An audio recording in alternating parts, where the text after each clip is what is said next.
Large cities are a patchwork of neighborhoods. In Jacksonville, there are over 500 of those neighborhoods. And those neighborhoods are in larger sections. We have the north side, we have the south side, we have west side, Arlington, and the Jacksonville beaches. As any city develops, important decisions need to be made as to where to construct the highways, the interstates, the bridges, and the like. Which section of the city will be served by which decision, and which neighborhood may find loss and have to pay the price. Who makes those decisions? Are these decisions a win-win or are they a win-lose? Whose voices are being listened to and whose aren't? There are two golden rules that I'm aware of. The first is my favorite, and it comes from the teaching of Jesus. Do unto others as you would want them to do unto you. The second golden rule is he who has the gold rules. Second Mile Ministries values the first golden rule. Second Mile Ministries values neighborhood. Second Mile Ministries seeks to be an advocate for those voices that may be left unheard when these important decisions are being made. Second Mile Ministries seeks the prosperity and the well-being of each of our neighborhoods, beginning here with ours in Brentwood.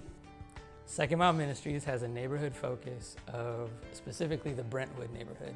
One of the borders of the Brentwood neighborhood is Main Street, which has a deep history in Jacksonville as being a segregation line. White people lived on the west side of Main Street, black people lived on the east side. We actually had a gentleman come on one of our neighborhood tours in the last couple of years he's probably in his 60s to 70s, white gentleman. We drove right past his house and he went to Andrew Jackson High School, which was predominantly a white high school back in the day. And he had no idea where the black kids went to high school. And it was literally 3 blocks from the house where he grew up, where the black kids went. Main Street was not a place that you would think about going on the other side of it. People just stayed on their own sides.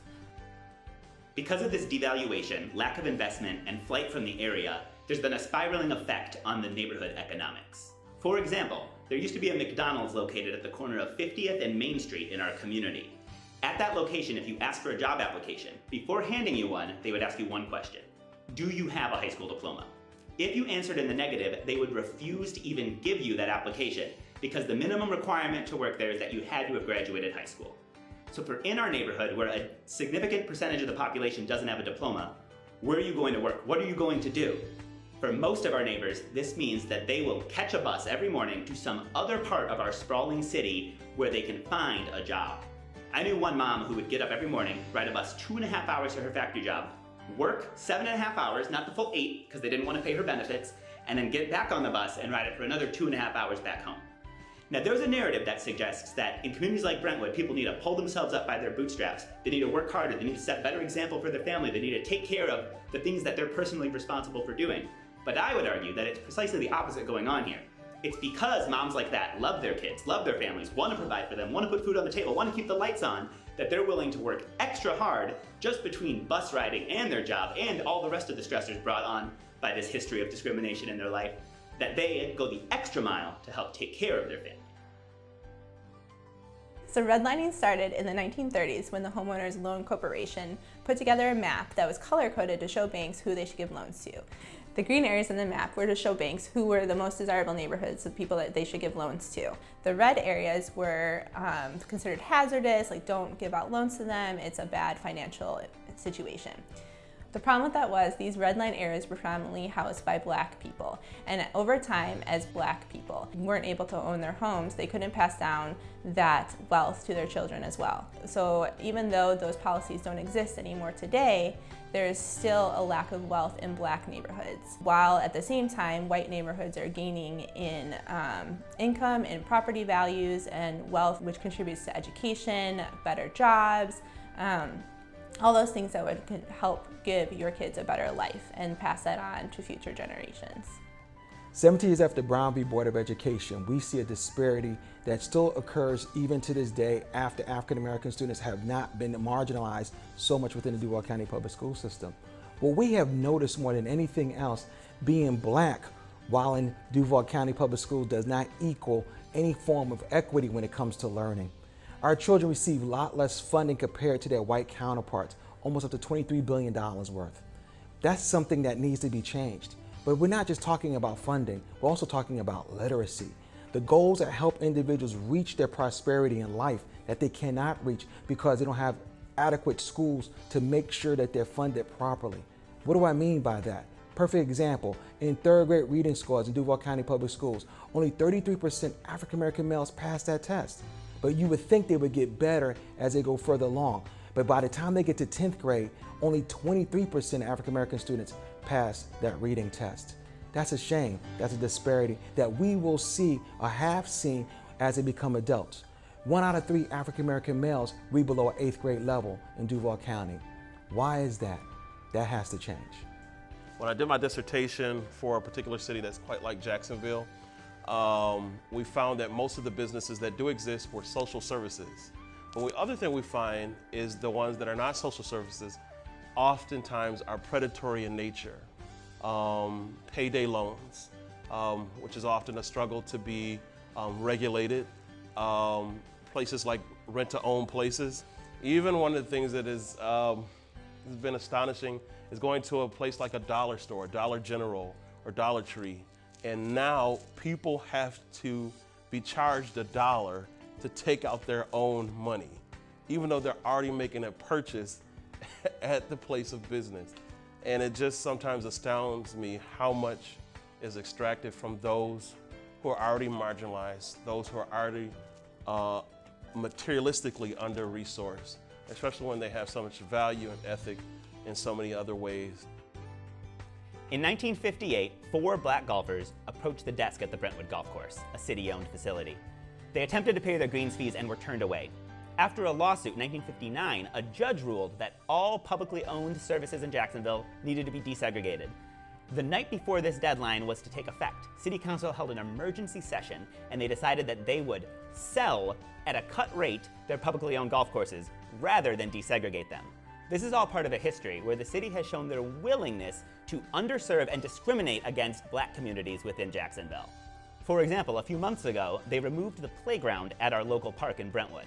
After removing the pieces, they took the debris and just sat them on the grass next to where the old playground was sitting. So all we had was this pile of rusty metal that sat for over 2 months before anyone came and cleaned it up and took it away. You add to this, there's another part of our neighborhood where it's a little bit set back off of the major road, and this has become a known dumping ground for city contractors. If you go back to this neighborhood, you'll find construction debris, you'll find old wire, you'll find even a lamppost that has just been dumped there and left. Further, you can throw in that there are potholes in our part of the city that other places you do not need to swerve around. There's flooding because of poor infrastructure that hasn't been kept up, and there's city services that aren't provided. We have even had volunteers of Second Mile have a city truck stop when they're doing neighborhood cleanup, stop, roll down his window and say, "Thanks for doing my job. I really didn't want to do that." So on, there's this message that's sent that some communities aren't treated with dignity. Some communities aren't as valuable as other communities. Some communities aren't as deserving as other communities. And that takes a toll on a community. People know, they understand, they see that they are not being treated the same way as others within their society. There's a neighborhood half a mile away from where I live called Durkeeville. In 1910, a waste incinerator opened up in that neighborhood and started burning waste from all over Jacksonville.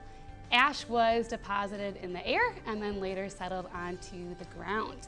The incinerator was open for more than 40 years, and it wasn't until decades later after it closed that information was released that this ash that people were breathing, that they were building their houses and schools on, that they were growing vegetables in their backyard in, that kids were rolling around in the dirt in, that this ash was toxic. It contained high amounts of lead and arsenic and other chemicals that are not good for your health. Both white and black Americans produce trash, but they do not deal with the consequences equally. The New York Times reports that black Americans are 75% more likely than white Americans to live near hazardous waste facilities. This is environmental racism.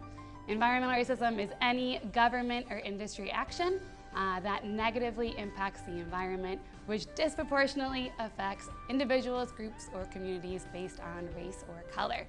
And this happens all across the country in black and brown neighborhoods. Not only does it depreciate home values, but it also increases the chance of chronic illnesses like asthma and cancer. People are going to have to take off time from work if they're sick or to take care of loved ones who get sick. People are going to have skyrocketing medical bills, and that also adds chronic stress, which studies show that chronic stress can be passed on genetically to their children. This impacts generations. It all compounds on each other, and it is a mess. Dr. Robert Bullard says that zip code is the most powerful predictor of health. And all communities and all zip codes are not created equal. So every day in my work as a dietitian, I see patients struggling with chronic disease and health-related challenges. Of course, health challenges are faced by people of all walks of life, but statistically, communities like Brentwood do face more risk factors for chronic disease, higher rates of chronic disease, and more obstacles in managing those diseases. A health disparity refers to a higher disease burden that's faced by one group relative to others. It's undisputed that health disparities exist across the United States, negatively impacting our underserved communities. This is largely due to the systemic factors that affect communities like Brentwood. Nationwide, there are 4 times more grocery stores located in predominantly white neighborhoods as there are in predominantly black neighborhoods. The built environment in a neighborhood influences a person's level of physical activity. Built environment includes things like well-maintained sidewalks, safe walking paths, access to safe parks, and green space. So even if a patient has the desire and the motivation to improve their health, the obstacles that stand in their way, things like access, transportation, affordability, can seem insurmountable and require superhuman effort to overcome. It can feel truly impossible to achieve better health, and as diseases progress and complications worsen, that disparity only grows wider. When we look back at the American church and America's history, what we see is a very, very grievous story, right?